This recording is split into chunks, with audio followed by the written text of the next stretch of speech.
Welcome back. I was going to say to the Hitting the Turnbuckle podcast, but I think we'll say welcome back to the land of extreme. It's been a while since we've had, I think, as I was saying to my guest, Francine was the last one. We had the Queen of Extreme on from ECW last. And our guest today, well, Dudleyville may be springing to mind. You may have seen people's signs being out in ECW days with Bubba and Devon. It is Sign Guy Dudley, but it's Lou. How are you doing, Lou? I'm good, man. It's gonna be tough to top Francine though. You had a queen, I so I'm did. not necessarily a king, but I'll try my best. You're a sign. You're a sign. Yeah, That's what you I are. have signs around here somewhere. I'll have to find one before we're done. Thank you so much, though, Lou, for coming. I really appreciate it. I love the ECW. So I tell you a little bit about how we had it in the UK with ECW. So if you can appreciate, we struggled to get WWE live until about 2005. So you're probably going to find Right. when we're saying about ECW. So I heard about it. Obviously, the internet was around. It wasn't around massively, but it was around. Yeah. We heard about this brand of extreme wrestling, this crazy shit that was going on elsewhere from without the WWE and WCW. And we Yeah. had a television channel in the UK called Bravo. It's now no longer a TV channel. And it was probably about 3 months behind. But Oh we wow. managed to get it at like 2 a.m. on a Sunday morning. So you can Yeah. picture Saturday night, we're out drinking. And then we come in with our, unhealthiest food to get over the drink. And we would switch on Bravo and we would see tables, we would see Sandman with a Singapore cane, we would see Tommy Dreamer, we'd see you and Dudley.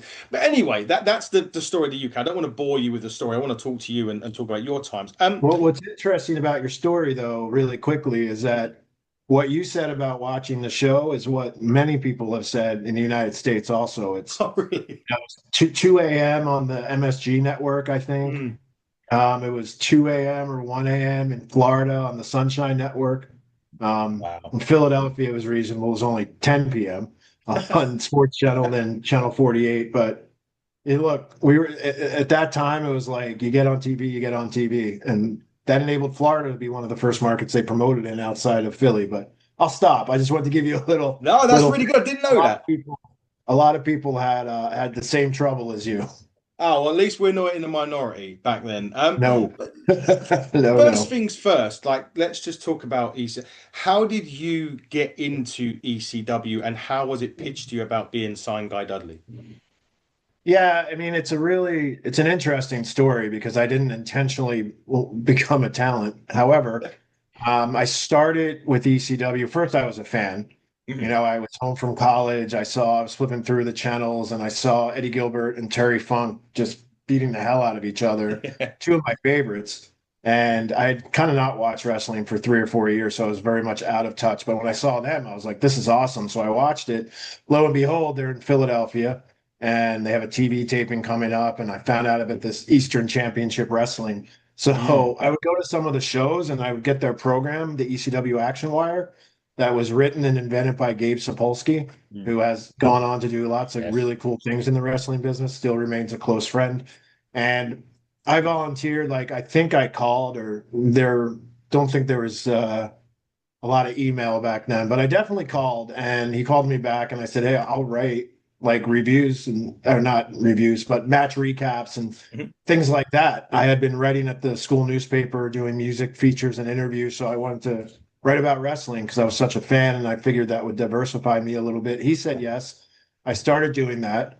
About a month into that or 2 months into that, we needed a photographer for the Action Wire, of which I said I could do that also, which I couldn't. I had never photoed anything, but I had a passion for it. I thought it'd be cool.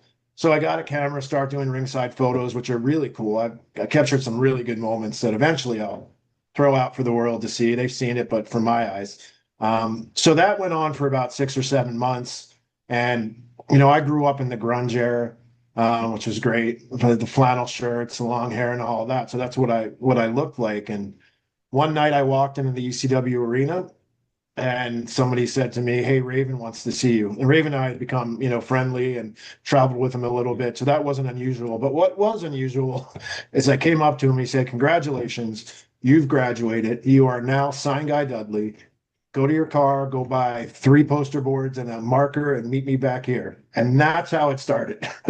Wow. Literally like that. And then from there, you get the bug because then I was on TV. I took a bump, like all this stuff. And so then I was like, I should probably go to the House of Hardcore to learn how to bump and whatnot. And it went from there. So it was a really cool progression. Definitely like from fan to grassroots to over the railing and in the ring. Incredible. And to have Raven say that as well is just I think it was awesome. I mean, Ravens always been a huge influence. I mean, he's the one legitimately got me started in the business. A lot of guys helped across, Tommy Dreamer mm, and Taz. A lot of guys, Bubba helped along the way, but he was the guy, and it was all supposed to be a joke. It was all supposed to be a rib against the original, well, who calls himself the original sign guy at the arena. And here we are, 30 years plus later. and now you're on this channel talking about it. I mean, Exactly. what an amazing journey. You mentioned there though that you were a fan. What was it that was you a fan of just like the Eastern Championship Wrestling, or how was it? What was it about that was then Eastern Championship Wrestling that drew you in? Sure. It was reminded me of the NWA shows in Philadelphia at the Philadelphia Civic Center, and also just NWA, which I was a huge fan of growing up. NWA in general, especially like 86, 87, 88, 89, like those prime years.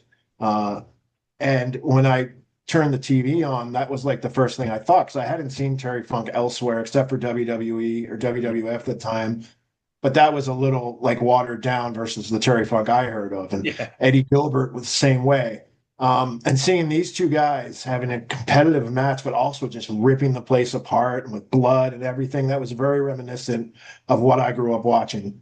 So, and it was obviously pushed to even more limits as you watch further, but that was what I thought. That's what, got me to look was two guys that I thought were badass and always thought they were badass, beating each other up, working toward a Russia or a chain match or something like that in Philadelphia.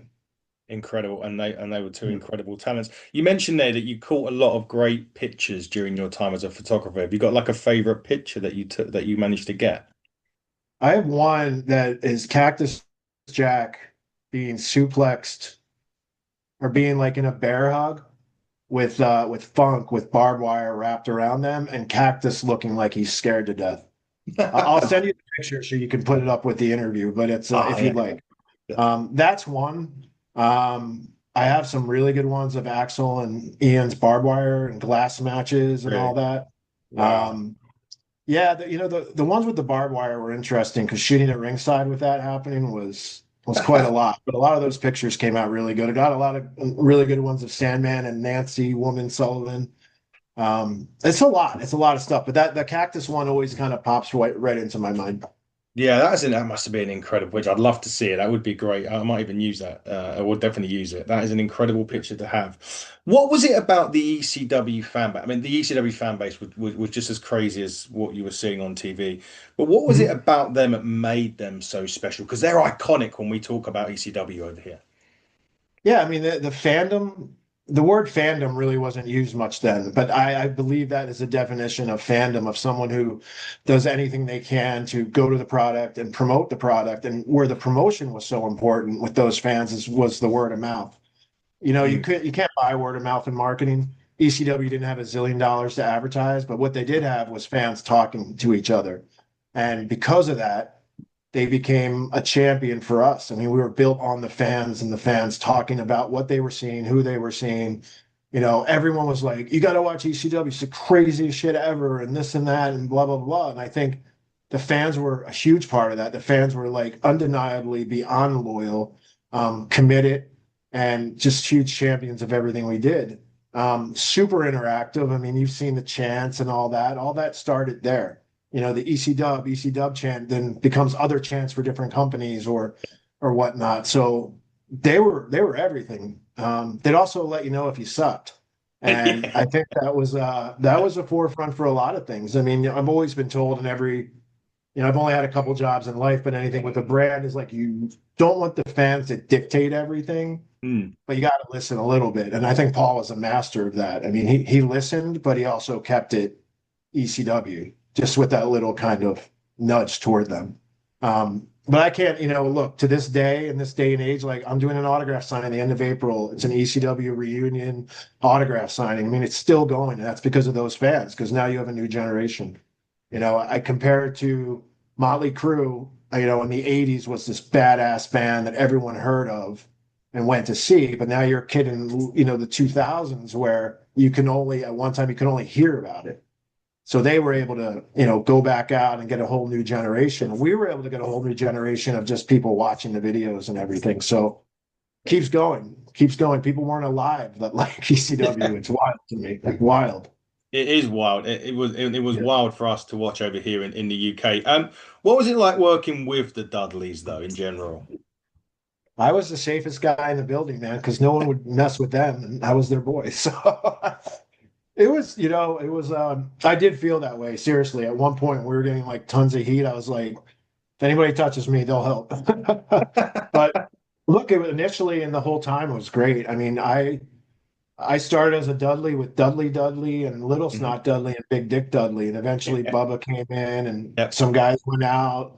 Devon came in, some guys went out, Spike, and then it was pretty much the four of us.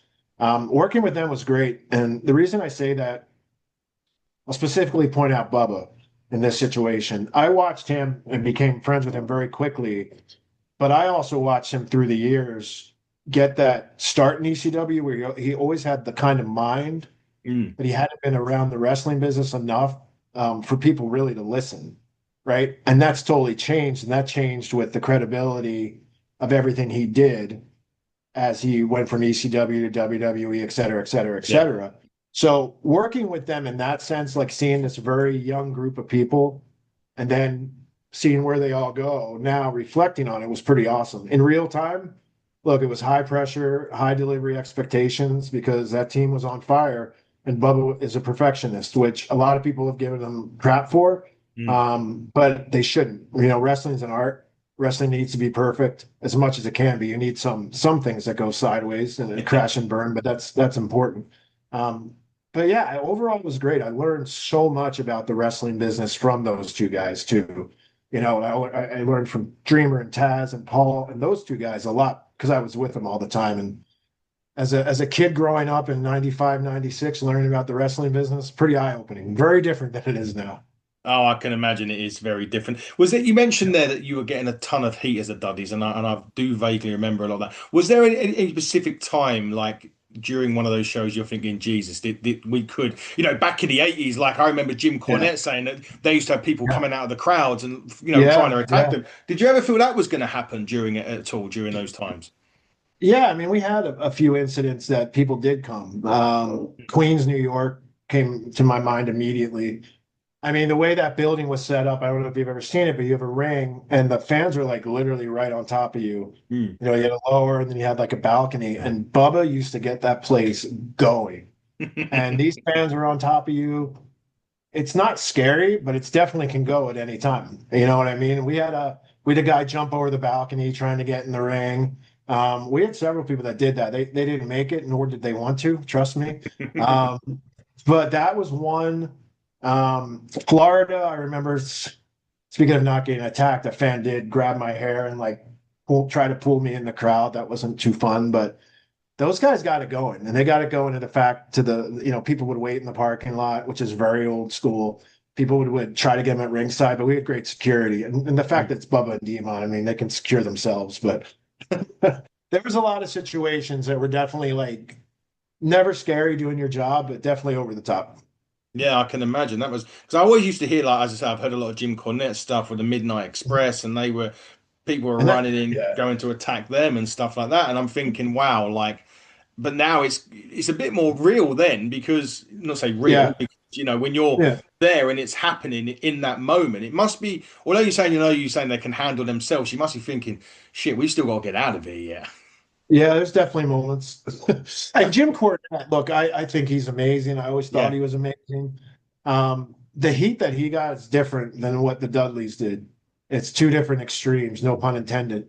Um, but Cornette just like he was a master at telling that story and getting his team over, but also getting the heat on his team just by what he did on the mic. Bubba did the same thing, and Mm. Devon, I think theirs was much more like pointed, which was good, which made them a different heel, and they're just pointing and saying these things. And Cornette just did it in a different way. Yeah. This day and age, nobody does it like that, with Oh, the exception of maybe like a couple people who can get on the mic and really like nail it, and there's not too many. But yeah, yeah, I'd say MJF maybe probably the close. Well, in AEW, he says it gets to a yeah. point. I mean, it's never. I don't think it's ever any like to a point where you're like, oh shit, but it's borderline-ish on what he says. Yeah, So, I think with a lot of those guys, and this isn't knocking anybody, but they're overexposed almost on TV that when you mm, see, and again, it's not knocking him or anybody, it's just a generalized statement that you are on the mic every week doing something, it's not as special as it should be. And I'm a mm, firm believer in that. I understand that the need to program, hours of TV a week is really hard. yeah. But I also believe there's an overexposure situation with some people. And that's just in general. It's a general statement, which ultimately hurts everybody else because you need to have a few people that can start that show that can get the crowd going. Yeah, definitely so. I just want to talk about a couple of moments of ECW that I certainly always remember and get your feelings on it at the time. When Shane Douglas threw that belt down, and Yeah. it then become that was the whole transition away. What was that like? I mean, if you were there, what was it like being there or being a part of a company that was doing it? Because that was kind of like one of the first times that has ever he's got that world title, and he's Right. basically disrespecting it in many ways. I've spoke to him about it, Yeah. but he's threw the belt away. This starts the revolution. What was that moment like in terms of even as a fan watching it? Yeah, so I was with the company then. I was not even a photographer yet. I was a writer. And Mm, Gabe and I there was a stage in the ECW arena that you could sit on and watch the shows. Gabe and I remember it fairly clearly. Him and I were both there. I believe I wasn't allowed to go in the back or something like that. Because then when they were doing like really big things, they just closed the locker room, which yeah. was totally fine. So neither him or I knew it was happening. And when it happened, I was mind blown, but I also thought it was like the coolest thing because I got what Shane was doing or what he was asked to do. And to get ECW over at that time, that's what needed to be done. Mm, And I believe like a lot of what he said, it was a shoot, or is a shoot, is something that like the NWA, I mean, you know how I feel. I just put them over. I said they were awesome. mm. And I think what Billy's doing with them now is awesome. I believe in that time there was non-existent like it is now or like it is then. And it just had to go that way. It was just a direction. No matter what anybody says about bad business or whatever, was it a work or not? Who knows? But I know it was good for business. Certainly was, and yes, we're also big fans of the NWA. Funny enough, on this channel, Yeah. we love watching it at Power every single week and reviewing it every single week. And we've been fortunate enough to have a lot of their current roster and past roster Yeah. on the channel. So NWA are really really good. The chair shot that Tommy Dreamer gave Raven in the cage. Another one of my favorite pictures. Oh, really? Is that the one I you have the got? full shot. I have the full shot. Yeah, yeah. In terms of like chair shot, I mean, listen, we're nowadays it's very protected. And I'm sure Oh the yeah. chair was Yeah. gimmicked enough, as I think Raven even said it was one of the safest chair shots he actually took. I think he said that in an interview anyway. But So the chairs were never gimmicked. It was how okay. you hit somebody. It was how Okay. you hit somebody. Yeah. Very In, sorry to derail you for a second, but it was no. really like I've taken a zillion of them, and some sucked. Some split me open, but some were just like whatever. It felt fine, and it's the way you hit. But anyway, go ahead. But that moment that obviously Yeah. you were a photographer at that time, when that chair shot hit Raven, and Mhm. he levered him. Let's face it, he absolutely levered him with it. Right. That was not one of the first time, but I felt the crowd was like the sort of old shit or the old moment they gave it was one of the most, I would say, iconic kind of crowd oh shit moments in ECW. When you was a photographer there, obviously you may or may not have expected it to happen. Again, going through your mind, although you're taking a picture, are you sitting there thinking, Jesus Christ, what was your Yeah. feelings of it at the time? I thought again, it was you have Racing, I don't know who that is. You're like literally crucified, being like crucified on the Mm, cage, and him and Dreamer had done so many like good things along the way. I remember after the chair shot, like it continued to go. It was like the Yeah. best, the longest feud and best, storylines because it got so many people over. Mm. Anyway, not to get away from your question, it was again, it was really big. It was what people thought was the end, and it was Yeah. really just going into the next chapter. And I think moments like that do make the brand iconic. There's a few of them, and that's one of them, and that's one of the staple marks. But being there for a lot of those things and hearing the crowd firsthand, or being at ringside, or sometimes being in the ring was really it's eye-opening of how much people were into the product and how much they cared. They wanted to see Raven get his ass kicked, Yeah. right? People know wrestling at that time is, a little gimmicked up and it's a work, but not so much they don't invest in it. And they invested in it. Yeah, definitely. So I Yeah. wanted, there's two stories that I spoke to Todd Gordon about that I wanted to talk to. Two stories in particular. We spoke more than two, but there's Yeah. two in particular because these were kind of two real storylines where they, I would say, fooled a lot of people. And maybe there's more, but these are two in particular. And they were two surrounded injuries or so-called injuries. One actually was an injury, and one was more of a definite, storyline stuff. The first one was when the Sandman was blinded. I was just gonna say the Sandman eye and then Pitbull. Like Yes, you got it. You got it. It's not it's probably weren't a difficult one, but the Sandman I one. I mean, this was a Mhm. guy that pretty much didn't leave his house, and they've Yeah. literally Yeah. only just. I mean, WWE only just done something relatively similar last year with Seth Rollins and his injury at some Oh yeah, yeah, yeah, yeah. yeah. What obviously again when you're there, are you when he comes out and then all of a sudden the patch comes up. It's about iconic moments in wrestling, and these are really two, in my opinion, that won't get the coverage that perhaps it should do. First one is Yeah. just mentioned that Sama, the eye comes off. Just that reaction alone and being there just must have felt incredible from just being there from your case. I'll tell you, yes, it did. And I'll also tell you when the injury actually happened, Mm, I mean, I thought it was a shoot. It got to the point like, because one of the things I did was I wrote, I was a ringside photographer yeah. and I drove the guys around that came in town or whatever occasionally, which made for some amazing stories and car rides. But with Sandman, I was like, holy shit, he's going to need to go to the hospital like right away.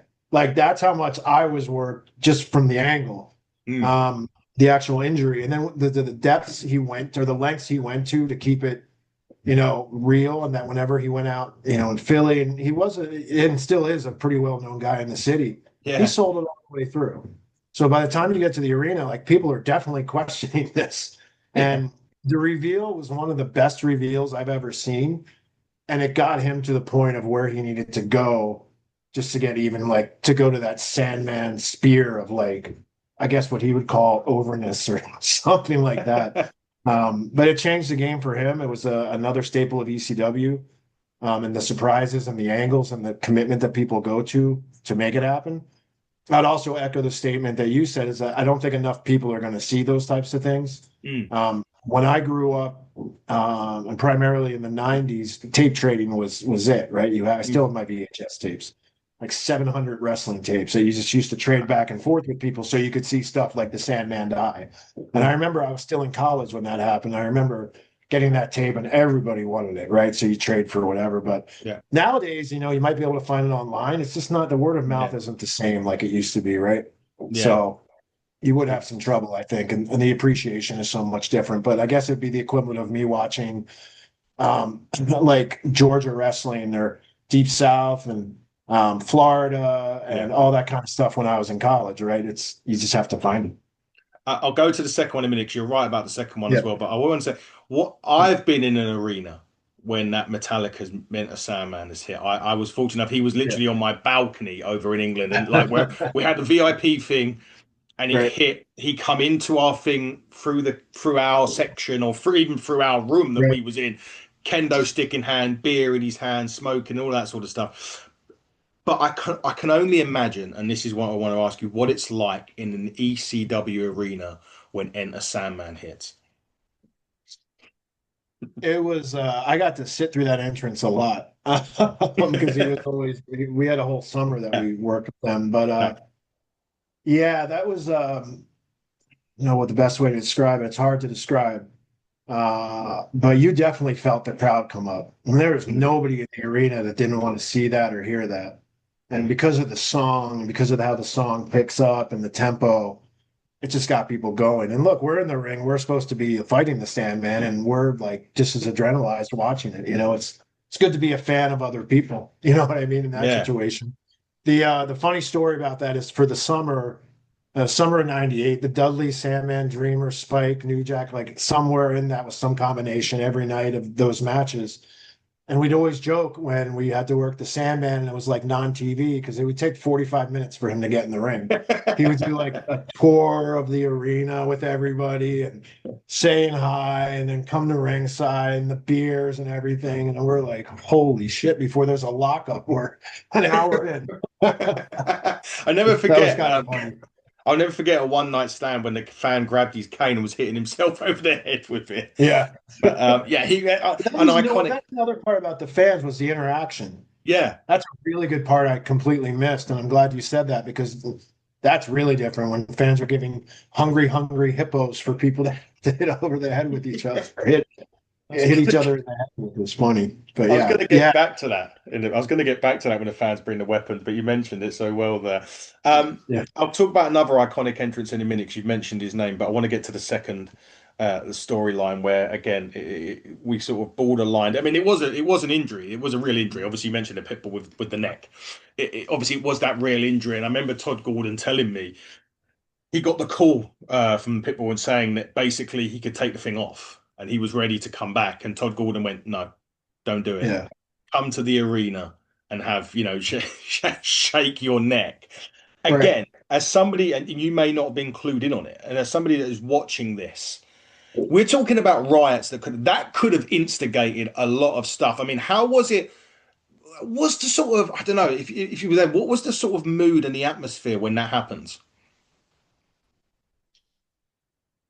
I got interrupted. So it was a pit. Sorry, it was a pit The pit, bull. yeah. When the next he comes back, obviously he's Yeah. okay to take it off. Todd Gordon has said Yeah. no, you leave it Yeah. on. You come back in Yeah. the ring. They do that angle where obviously Shane's Mhm. He shaking shakes it. him. Yeah. Yeah. The what was the move? Because I mean that could have instigated anything. There could have been people, there could have legitimately been people trying to attack Shane at this point. What Yeah. was the mood in that arena at that time, and how did it change when that bit happened? That was the most silent and stunned I ever heard the arena. And these Yeah, are smart wrestling fans, right? They call themselves yeah, smarks, right? They yeah. know it's a work, they don't know it's a work. This one, I don't, people did not. Same with Sandman in a way, but Mm, with Pitbull, with Gary, it was like they were freaked out. That was because it looks so good, and those halos, mm, like the whole thing was great. But it was the most silent because they were so stunned. Because I think either they thought they knew they got worked, or they didn't know what was happening. I believe, if I'm not mistaken, that we had a plant in the crowd to maybe try to attack Shanks. I remember security was pushing some that was mm. part of it as well. But there were actually people, like actually Gary's friends, who did want to attack Shane because Gary, like Sandman, had kept it, Mm. wearing the halo around was a huge pain in the ass, I imagine. No, that was just a moment again. I heard, because again, I didn't get the chance to see it Yeah. when it happened. I heard about it. I was like, wow, this is incredible from a storytelling perspective, but B, Yeah. the visual moment of that happening even Yeah, got when me, he's going even though like I knew, this. yeah, exactly. It's Yeah. like, and, Yeah. and even though I knew, obviously at the time now, I knew that it wasn't, that it was cleared, but Right. just the visual of that is just an absolute. I think sometimes in wrestling, that thing's lost today. Like you say, maybe a bit of overexposure with stuff and what. Yeah, no, it's lost today, but also because of the internet. It's like we Mm, dealt with the internet a little bit, but not yeah, to the point it is now. The internet loved ECW, so that was good. But now it's as soon as someone gets injured, it's like 5 minutes later, oh, it's a work, it's this, it's that. You really got to pull it in. Like I think Seth Rollins and what he did, like pulled it in. Like they did a really good job of yeah, keeping that on the lowdown. In ECW, it was like things were on the lowdown because no one we couldn't like could only talk on the phone, right? It wasn't yeah. anything going around, and the only people you could get to in ECW in the locker room was like a couple of the guys, and they're not going to say anything, and No, so yeah, exactly that. I just wanted to talk about another entrance because you mentioned him a yeah. minute ago. God rest his soul, New Jack. Oh Um, God, yeah. Yeah, one of the first guys that I have ever heard his music play throughout the entirety. Yeah. I mean, he was just one crazy son of a gun for sure. But again, we talked about how the fans loved Enter Sandman and that music.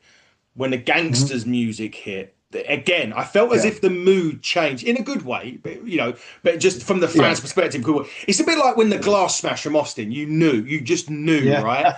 Yeah. Yeah. When the Yeah. gangsters music hit, you knew the shit was going to hit the fan. Yeah. I think so. Yes to everything you just said. I'll take one step back. It's a great example of what Paul did with music, also. And when you said the Rob Zombie stuff, it reminded me like Thunderkiss 65, all that kind of stuff made that program even more special. And because of that, you now have iconic themes with the guys, not original music, but very old school. When you hear Real American or you hear Born in the USA and you think of Wyndham and Rotundo, like it was those types of things he was able to do. And with New Jack, instant pop, Yeah. um, almost meeting the expectation instantly of what people want because he's coming to the ring, he's throwing in a trash can full of weapons, and we're all getting hit by them while the music plays. It's like a 5 minute live music video of New Jack, of Natural Born Killers. And that was really fun to be part of because Yeah. in those situations, like crowds going nuts, you're jumping in the ring to get hit, but you just hear when you get hit how much they love that you got hit. And because they love New Jack so much, it really worked. Him and I did a lot of stuff together. I was always like the punching bag for him within the Dudley. I mean, Dudley's took 100 times more abuse, but for my things, and he was always awesome with me. I just want to say that because he does get a bad reputation for a lot of things. And I'll just tell you personally, like he helped me out a lot, a Yeah. real lot. And in the ring, like always took care of me. Um, but man, there was no one like him. And I don't know if there ever will be. I think a No, lot of people have tried the music and playing the music during the match, and it just doesn't come off the same. no, it doesn't. What was the worst thing he done to you in the ring? If you can What's remember. what? What was the worst thing that he done to you? Not necessarily the worst that it hurt, but as in the worst weapon or whatever he used on you. Um, he did the guitar. I took like 3 or 4 guitars. He split my head open with one of them. But he didn't do it. It's weird, like to talk about wrestling, how you're supposed to take certain things and Mm, whatever. Chair shots and whatnot. You're not supposed to put your head down because that's the mm, soft part of your head, and of this is the course. hardest part. Yeah. So I put it down, and I got wrecked. But no, he used the thing like we did the old. I'm laying on the mat, and he hits me with a fishing rod that's supposed to go into my gimmick, as I'll call it, but it really doesn't. You know what I mean? It's Yeah. that kind of stuff. Yeah, it was That was never hurt me though. There's never he did the dives on me, like all that stuff. There's not really anything that I didn't really cause myself, actually. fair enough. He's a great guy. God rest his soul, though. I miss Yeah, I, I yeah, miss yeah. hearing that. I don't know if the story's right, but I'm pretty sure he had like a promo thing. We done a promo for Shane McMahon once, and Shane McMahon was so blown away that he tried to get him into WWE, but they wouldn't have it. I don't know if that's true, but it's That's just a new that's a new story. I never a new heard one. that. Oh, I What did thought I I thought it do? was quite. Oh, okay. Maybe I've just broke a story. Or maybe it was just Well, in my Shane head. and I have always been like really cool. Like we've gotten along. I keep in touch with him like a little bit. Like when he got injured, I reached out to him. But what is the story though? I'm curious now. So I remember, I absolutely remember reading it. New Shane was in. There was interest from Shane McMahon to bring New Jack to WWE at the time. Forgive me, the year I Right. can't. I want to say 2000s. It could have been before that. Oh wait, are you talking about like Shane wanted to bring New Jack or me? Yeah, New Jack. Yeah, Oh, okay. Because I was like, I didn't. Yes, yes. New yeah, Jack was always a big. Sorry, I completely spaced. Thought you were talking about me. Um, New Jack was absolutely like a favorite there, and they absolutely wouldn't have him. yeah, And Shane was a big ECW fan in general. A little known story, or maybe it's known now because I've mentioned it a bunch, but he was going to be the original person who ran that brand for WWE, yeah. like from top to bottom. And I thought it would be like he was the perfect guy for that. Mm, Um, but back to the New Jack stuff. Yeah, I mean, that was just like he would have done, it would have been watered down. Um, and WWE just wouldn't have it at that time. I mean, I wasn't part of the conversations, but I just know from no. working there in the past, like that kind of track record probably won't fly. Yeah, I just remember. I vaguely remember he cut a promo for Shane, and he Right. just blew Shane away. And then there was, and obviously he was never going to get in, but that was, I just vaguely Right. remember that, reading it at the time. Again, internet. I take it with a pinch of salt a lot of the time, but I But Jack vaguely, was great at promos. I mean, if you yeah, look at like Shane you could have showed him the one he did at Smoky Mountain when they first came in, and like mm, the heat there was like they had to have cars in the parking lot waiting to get them out. I mean, Shane maybe have seen that. You would get a crowd reaction like that. That's pretty good. Yeah, definitely so. There comes a Yeah. time though in ECW where things do change, and they bring in. I'll say they change, but they bring in like non-hardcore elements to this. They Psychosis, Rey Mysterio, Mhm. Rob Van Dam to an extent. He Yeah. went. Chris Benoit also come in and done his bit. Was that just as important as the hardcore element to have that little Yeah. break in play, so to speak? Absolutely. Paul broke the mold on bringing those guys Mm. into mainstream. You'd only heard of Chris Benoit, you've only heard of Eddie Guerrero or Dean Malenko or Psycho, like everybody you just said, or Super Crazy, and Crazy. eventually Tajiri. And I Yeah. think that was absolutely critical in one, again, presenting to the United States and, maybe even somewhat internationally, people they haven't seen. Two, wrestling style they probably haven't seen in person, Yeah. or on a regular basis. And three, just diversify the product. It's just like, I love music. And if I see the same band like 10 times in a row and see the same thing 10 times in a row, it's kind of like I don't need to go the 11th time. Mm. But with ECW, it was, you could go, you know, three matches were like blood and guts. Then you had traditional wrestling. Then you had some of this wrestling. Like it was a best of wrestling in some situations when the card was booked as such. I thought it was incredibly, incredibly important. It's literally like getting the independent band on the big stage before anybody knows who they are. They kind of know, Mm. and then they explode. And that's exactly what happened. I mean, Paul gave those guys a lot of space to on a platform that was really big at the time to grow. Yeah, definitely. So and funny enough, obviously WCW is where I saw him initially, but then I heard that they were in Yeah, ECW, and I yeah, had to check. I remember yeah. seeing Ray in Psychosis. I'm sure he jumped off a balcony in Hurricane He Rana with him at did. some Yeah, point. the Yeah, Ray stuff was there were so many good matches in that time. I forget all of them, but I remember a lot of the spots and a lot of the stuff we saw. I remember it. I think New York City was 2 out of 3 falls with Ray and somebody. It was awesome. It was just awesome seeing that style because for me personally, I had only read about them and only had seen them on VHS tapes. So it was cool to yeah. see everything in person. See everything. But yeah, would have been an incredible moment. There was a time that the Dudleys did leave for the WWE Yep. for the first time. Yep. Obviously you did end up coming back as Louis Dangerously, a rip-off of Paulie, but was there any concern from you at that point when the Dudleys were leaving and were you like, shit, what am I gonna, because obviously there was obviously Yeah. WWE weren't interested, Absolutely. what was Yeah. your kind of mindset going through and when did they kind of bring this whole new sort of gimmick to you? Well, the good news was around the time that I knew the Dudleys were going to leave, or it was really close, Mm, Bubba was promoting a lot of the ECW towns.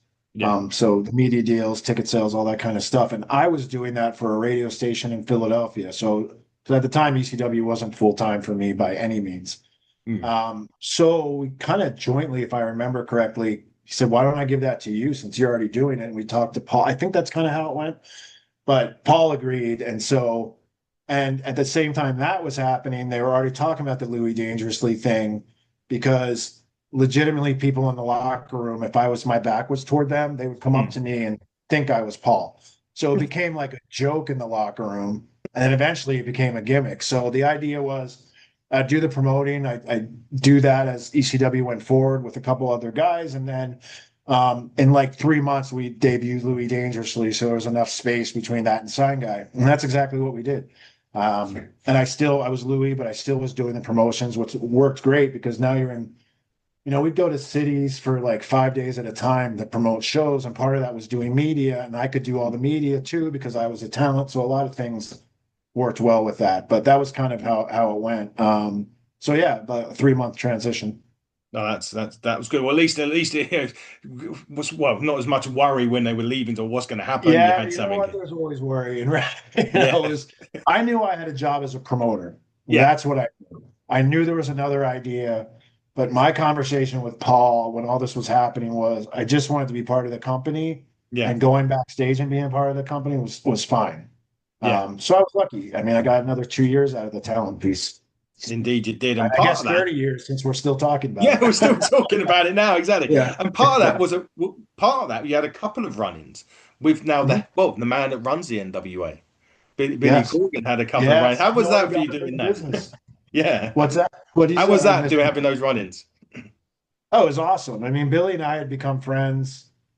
I think in '99, he came to a show at the Odeum in Chicago, Hmm. and I was not performing at the time. It was right after the Dudleys left. And I was backstage. I don't know what I was doing, but someone came up to all of us and they're like, "Hey, that guy from the Smashing Pumpkins is here." And I was a huge fan. I'm like, "Wait, which guy?" And they're like, "Billy Corgan." And I was like, "Where is he? I want to meet him like right now." And as I was going to meet him, he came up to me, goes, "Whoa, you're Sign Guy Dudley. What are you going to do now that the Dudleys left?" And I'm just staring at him like, "How do you know me?" Like I was blown away because he was such a fan of ECW and Chicago had it on TV. So him and I became friends. We kept talking. I went to a bunch of his shows, this and that. And then eventually I talked to Paul and Tommy and said, if there's Billy wants to get in the ring, is there something we can do?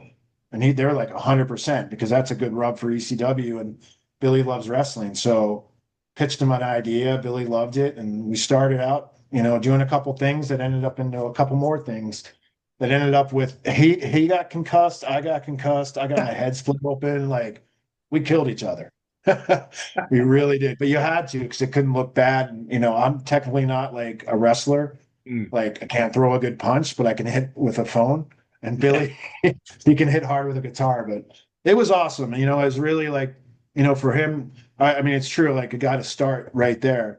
But the passion he's showed and the risk he's taken is definitely like admirable, and he's done a great job. Yeah, he has. He's done a great job at NWA, and I say I enjoy watching it. I'm going to start wrapping up in a second. Just a quick one. Sure. I've got written down here.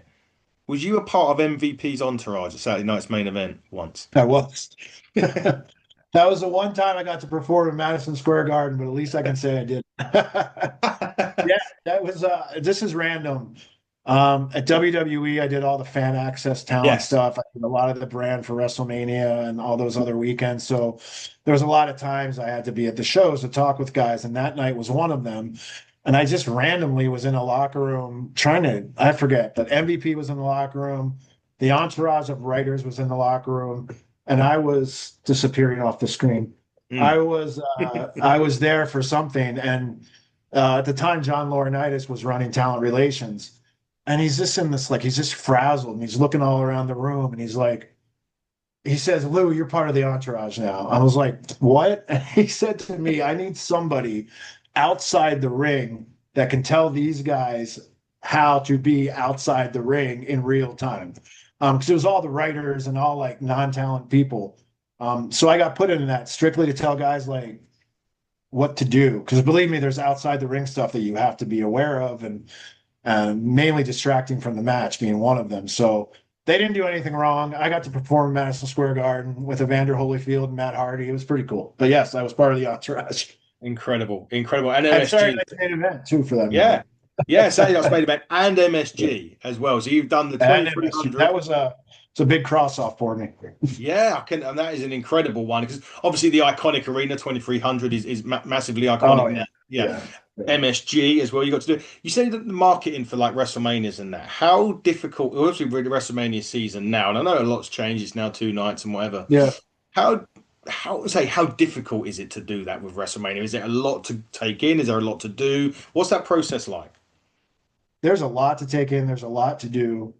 And the time I was there, I was only running, a stadium once, Hmm. fan access for a week or like 4 days, Yeah, some kind of SmackDown on Friday that was yeah. usually either at fan access or something, and then Monday Night Raw on Monday, obviously. Hmm. There's a lot. There's a lot of coordination, especially with the fan access stuff, because you're doing like 25, 30 talents a session. They got to get there, they got to get back, they got to be brought. It's just a lot, a lot, a lot, a lot. And all the pre-planning for that was we would plan fan access pretty much right after WrestleMania had ended. We start planning the next year, Yeah, um, because of everything. And from a wrestling and promotion side, the good thing about WrestleMania itself in that day and age, it would pretty much sell out real yeah, fast. They have, and I don't know if they do a lot of this stuff. I think they do, but they do like travel packages, yeah. which I think they do with On Location now, They maybe. do. But a Yeah. lot of that was just big volumes of stuff. And So it wasn't as much selling the tickets for WrestleMania, even though some people in live events will probably disagree with me. But for me, it was selling 20,000 tickets to fan access along with WrestleMania. Yeah. So it was a lot. It was a lot of undertaking to do that. And in this day and age, like they have even more. They have more to sell. So I don't know. They're That's a struggling. lot. They're also struggling because ticket prices are absolutely ridiculous. That's what I've Yeah, I heard. mean, look, but in this day and age, I've heard that a bunch of times, and I Mm. get it, and I don't necessarily disagree with it. Yeah. However, and I don't know who said this, but in Las Vegas specifically, when some of these bands come in, like they charge the same amount of money because one, it's a spectacle, and two, sometimes with bands you can't see it anywhere else, right? If Yeah. Aerosmith is here for residency, they're not touring necessarily. And I think with WrestleMania, is like you could see it. Well, now you can see it twice a year because of the 2 days, but I believe you do price like that in some situations because Mm. there's people that will absolutely pay it. Um, I just think the variety of pricing should be a little lower on the back end, and that's just not WrestleMania. That's pretty much everything nowadays. You need a low entry point to get people in and kind of go from there. I remember just when you said that, I remember I was watching a Jim Cornette final video of an interview that he done, and he was doing 1997, like a year in review of WWE, because he was working Right. in Crave at the time, and he said that the ticket prices for Royal Rumble were 175, 80, 12, and 10. I'm like, Jesus, take me back to those days, guys. Like, Yeah, I mean, there's a WrestleMania. I was just looking because I just had it, but there's a WrestleMania a ticket stub from an event I went to in Hartford, Connecticut when I was in college, and I think the get in was like $17 or something. So, crazy, crazy. Funny, quick one on that before we move to the final bit. I had a ticket to the first. I went to the first ever Monday Night Raw taping over here in the UK when they've done it. It was oh in wow, that's Manchester. cool. It was in Yeah, Manchester. I've been to 5 WrestleManias as well, but there's a reason I'm telling you this story because it tells you how much the prices have gone up. I went to it was the MEN Arena in Manchester, and I was sitting like as it tiered up. I weren't at the front, but I was sitting so as it tiered up. So it was a really good seat by the sort of in the between the entranceway and the ring, and it was £45, so $60, around about $60 to get it. right.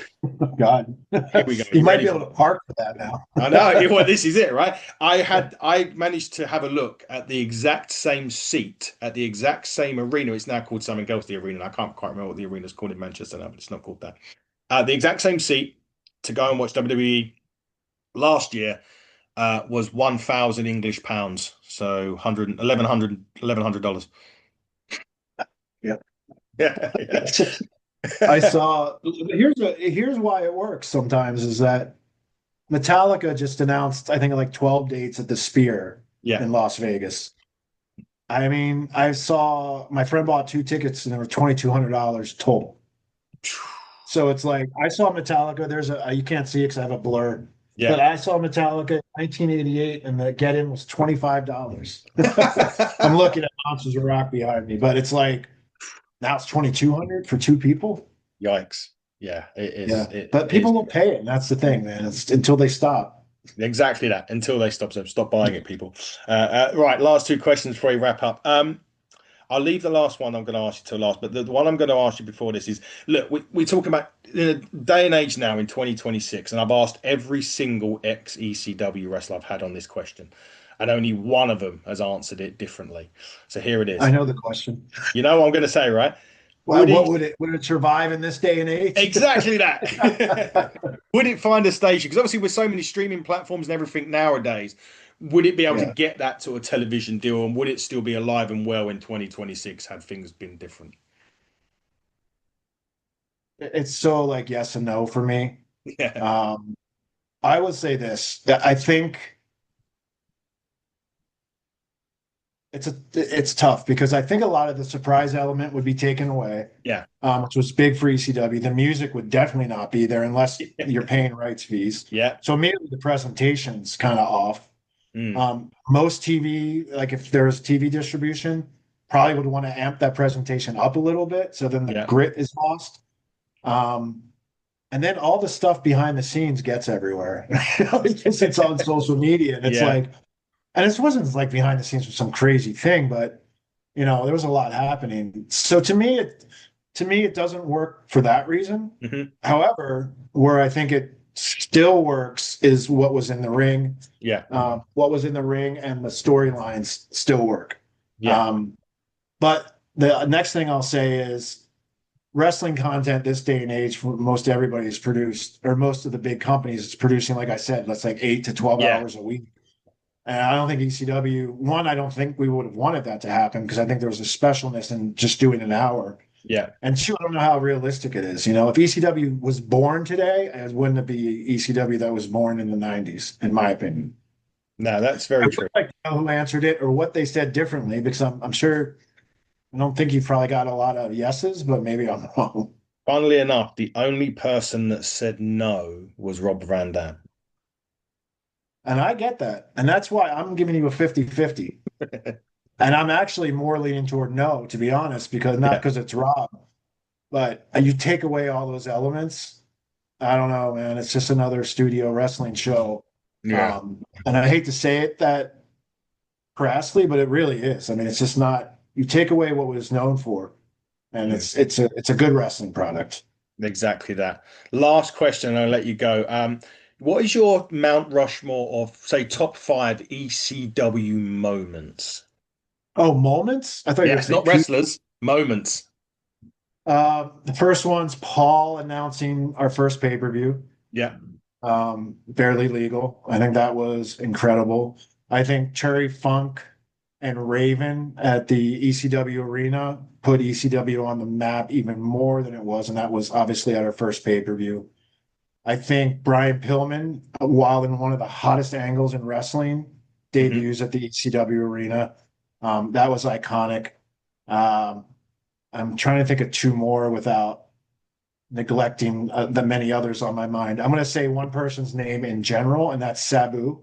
Yeah. And many of the things he was involved in, he would just be Sabu on the Mount Rushmore of things that he invented and made popular in the wrestling business. Someone who definitely did not get the due Yeah. that he should have. And the fifth moment, there's a bunch in my head. Shit.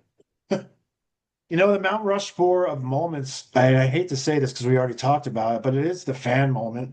Yeah. It is and there's also Francine getting power bombed by the pit bulls. So Yeah. it's just like there's very big extremes. And you know what? I'm going to go with the Francine one because that was a clear example of where women should have been in wrestling sooner, Yeah. but where they are now. And Yes. I know the people that get credit for making women's wrestling what it is today, and I firmly believe that. I think what TNA did initially was the Mm, get-go for everybody. And I think Francine, on the other side of that, she didn't have the biggest platform because ECW wasn't seen everywhere, but yeah. that bump is historic. Yeah. So I'd say five with the caveat of fans in there somewhere. Chair shot heard around the world. Everything we just talked about is part of it. Fire, things like that. But those are the ones that came to mind real quickly. One that's just come to my mind quickly was when Scott Hall came out. Went to the Yeah, that was Fugas. one. So I almost mentioned that. I got to be in the ring with him for that. I don't that Yeah. that part exists on YouTube, which was awesome. The reason I didn't mention it is because he was only there once or Yes, he twice. I think was. it was Yeah. Yeah. twice. Yeah. Yeah, and Pillman was there once or like he was there like five times, Mm, but the way it was in wrestling, I thought it was two different things. Scott Hall was really cool though, but I was also at the downswing of ECW too, so little yeah. different times then. Definitely so. Lou, it's been great. I could talk to you for hours, but I'll wrap it up there. It's been great talking to you about taking us back down the memory lane and some of the ECW stuff. But you mentioned your own autograph signing. What have you got anything else coming up wrestling wise you can say? And where can people find you on social Yeah, media? just check my Instagram is 90% personal and 10% plugs. So it's Lou underscore D as in dog ANGELI at or not at. That's my Instagram. Yeah. And that's where everything goes. Excellent. So find out there and find out ways up to this. Yeah, you got an autograph signing in April, did you say? Yeah, Wrestling Universe in on Long Island on April 26th, off the top of my head. But it's also on my website. It's the first one I've done in forever. So Wow. it'll be fun. It'll be fun.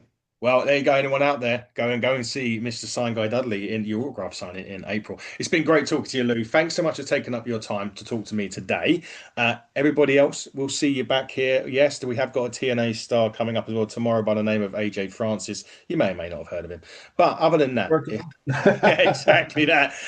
From Lou, you can follow us at HTT Buckle everywhere on social media. So just check us out there. But from Lou, from me, Adam Cousins, you've been watching the Hitting the Turnbuckle podcast. Buckle down, stay safe, and good night.